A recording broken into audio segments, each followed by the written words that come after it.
Tu viens, Loulou? Taïko, tu viens? On fait un entraînement? Bérénice a retrouvé son grand ami, plutôt imposant. L'ours polaire Taïko, ancienne vedette du zoo de la Flèche, revient tout juste après 2 ans d'absence.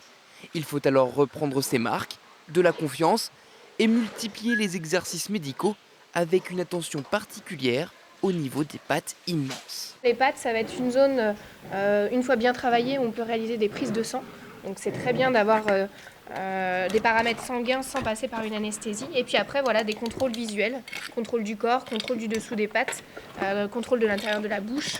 Tout ça, c'est des choses qui nous permettent de travailler en lien étroit avec le service vétérinaire et donc de soigner nos animaux.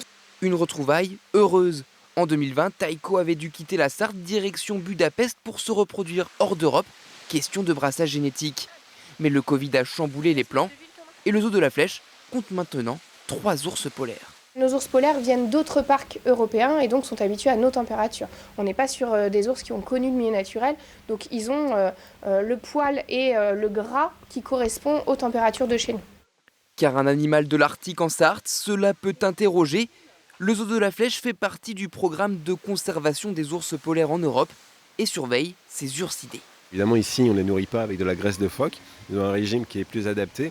Mais donc, en fait, comme ils ne sont pas soumis aux mêmes conditions climatiques, ces animaux s'adaptent grâce au régime alimentaire, mais aussi grâce à leur physiologie.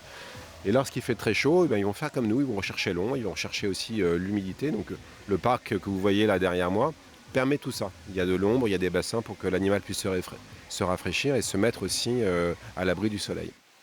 Avec le retour de Taïko, le zoo veut aussi sensibiliser ses 440 000 visiteurs annuels au réchauffement climatique.